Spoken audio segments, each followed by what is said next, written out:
नमस्ते है जी, धैर्यवान हीलिंग साइंस से मैं हूँ धैर्यवान, आपका अपना हीलिंग मास्टर। नव वर्ष की हार्दिक शुभकामनाएं आप सभी को। साल का ये पहला दिन है और साल के पहले दिन पर ये पहला वीडियो।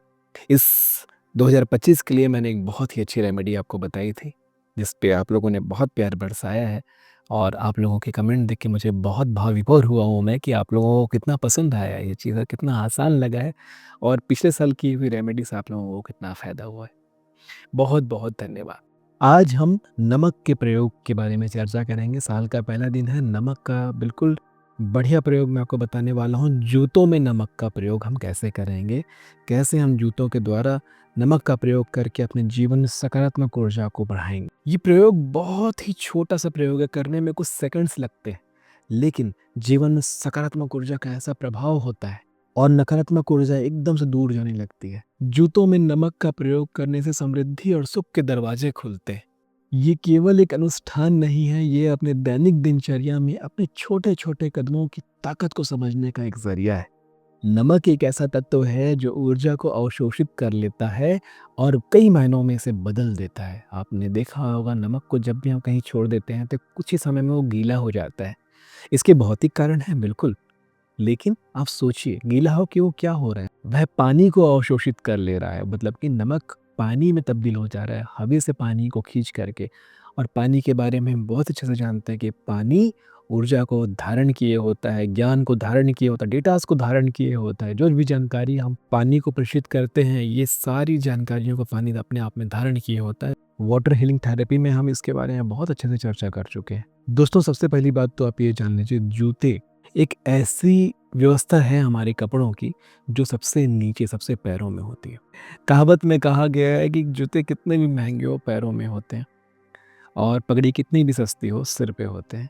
लेकिन हम इस पूरी कहावत को बिल्कुल ऐसे समझें जैसे कि वो निम्न है, जूते निम्न है। ध्यान रखना, टोपी से कहीं ज़्यादा महंगे जूते बिकते हैं। आप गूगल में सर्च कर लीजिए, जितने महंगे जूते मिलते हैं उतनी महंगी टोपियाँ नहीं मिलती। कई मायनों में तो शूज़ का जो बिज़नेस है इस दुनिया में सबसे ज़्यादा है, टोपी सर में पहनने वाली चीज़ों का बिज़नेस कम है। तो आप समझ लीजिए कि जूते कितने इम्पोर्टेंट हैं। ये आपके व्यक्तित्व का भी हिस्सा है। खासकर पुरुषों में जूतों को पहले देखा जाता है, स्त्रियों में भी सैंडल जूते बहुत इंपॉर्टेंट है। एक जूता, एक साफ सुथरा जूता आपके ऑरा को, आपके मैग्नेटिक फील्ड को, आपके आभा मंडल को दर्शाता है। और जूते ही वह वस्तु है आपके पूरी पर्सनालिटी में जो आप जहाँ पर भी चलते हैं, जहाँ पर भी जाते हैं, उस ज़मीन से वही पहले टकराए होते हैं। तो उस ज़मीन में, उस जगह में क्या सकारात्मक ऊर्जा है, क्या नकारात्मक ऊर्जा है, क्या कड़वी ऊर्जा है, क्या कड़वी यादें, हर चीज़ उस जूते के साथ आपके साथ चलते हुए आ रही है। आपके जीवन में जूतों के द्वारा बहुत कुछ आ रहा है।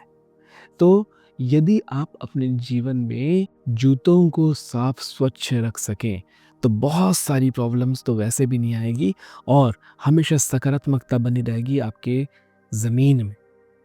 तो आप समझिए, जूते को साफ हमेशा रखना है, ये तो आप जान लीजिए। जब भी जूते को साफ करें उसमें थोड़ा सा नमक डाल दें, अंदर की तरफ डाल दें।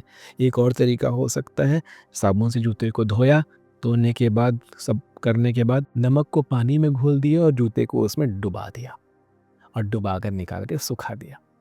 इससे क्या होगा, पुरानी सारी ऊर्जा खत्म हो जाएगी, सकारात्मक ऊर्जा ही रह जाएगी। और इसके साथ एक बहुत अच्छा प्रयोग ये हमेशा होना चाहिए, कुछ भी कर रहे हैं स्पेशली पानी के साथ, कुछ भी कर रहे हैं तो पानी में हाथ डालो, पानी में हाथ डुबाओ और विचार करो कि उस पानी को क्या करना है, वो पानी अभी क्या करे। अगर आप पानी पी भी रहे हैं तो पानी पीने से पहले विचार डाल के पियो। बोल दो ना, कुछ ही बोल दो, भाग्यशाली बोल दो, सुंदरता बोल दो, सेहत बोल दो, सक्सेसफुल बोल दो, खुशियाँ बोल दो। एक ही शब्द बोलने की ज़रूरत है, केवल एक शब्द ही काफ़ी है, क्योंकि आपके भाव ज़्यादा मायने रखते हैं। एक शब्द बोल करके आप पूरे भाव को अपने पानी में डाल सकते हैं। तो वही भाव करके नोट पानी को तैयार कीजिए और जूते डुबा करके निकाल लीजिए। दूसरा, जब भी आप रोज़ घर से एक नया जूता, साफ जूता पहन करके निकलते हैं, थोड़ा सा चुटकी भर नमक जूते के अंदर डाल दीजिए। खोला, जूते के अंदर थोड़ा सा नमक डाला, अच्छे भाव करके और उसके बाद उसे पहन लिया। ये आप रोज़ कर सकते हैं। खासकर वह लोग जो जगह-जगह जा रहे हैं, कई-कई जगह से होके गुज़र रहे हैं, उनको नहीं पता है कि वो कैसी-कैसी ऊर्जाओं को धारण किए हुए चल रहे हैं। तो अपने पैरों को सुरक्षित कर लीजिए, आपके पैरों के सुरक्षित हो जाने मात्र से आपका जीवन सुरक्षित हो जाएगा और बहुत सारी चीज़ें ऊपर आ ही नहीं पाएगी। जैसा कि मैंने कहा, नमक केवल सकारात्मक ऊर्जा को धारण किए होता है, नकारात्मक ऊर्जा को पूरी तरह से ख़त्म कर देता है। हमने कई सारी रेमेडीज़ में यह भी चर्चा की है, जब भी कभी नेगेटिव फ़ील हो रहा है, नमक पानी में नहा लो। जब भी कोई ब्लैक मैजिक जैसा फ़ील हो रहा है, नमक पानी से नहा लो। जब भी बहुत डाउन फ़ील कर रहे हो, नमक पानी में नहा लो। आयुर्वेद के प्रैक्टिशनर्स भी जब किसी को बुखार हुआ होता है तो गर्म पानी में नमक डाल के पैर डुबाकर बैठने की सलाह देते हैं। जब बहुत थकान हो रखा होता है, शरीर एकदम टूट रहा होता है, तो गर्म पानी में नमक डाल के पैर डुबा करके हम बैठते हैं, जिससे थकान मिटती है। तो नमक के अनगिनत फ़ायदे हैं जिसकी चर्चा आप सुनते रहेंगे, ख़त्म होने का नाम नहीं लेगा। लेकिन आज की चर्चा यही थी कि जूतों में नमक इस तरह से डालें, रोज़ डालें। और मेरी सलाह है दोस्तों कि जूता साफ-सुथरा पहनें। ऐसे जूते को हमेशा ऐसे जूते ही पहनें जिससे आप वॉश कर सकें, वॉशेबल हो, धोने लायक हो। चमड़े के जूते लोग पहनते हैं, मत पहनो चमड़े के जूते। और कभी-कभी वो कुछ नहीं पहनते हो तो अच्छी बात है, लेकिन जूते वही पहनो जो धोया जा सके। और नहीं तो चमड़े के जूते में भी आप नमक का प्रयोग करके उसे सहज और सकारात्मक बनाए रख सकते हैं। तो चलिए जी, आशा करता हूँ ये अध्याय आपको बहुत अच्छे से समझ में आया होगा। नया साल आप सबके लिए मंगलमय हो। मेरे और मेरे पूरे संस्थान की तरफ से आप सबको नववर्ष की हार्दिक शुभकामनाएं। मिलते हैं आने वाले अध्यायों में, तब तक के लिए नमस्ते जी।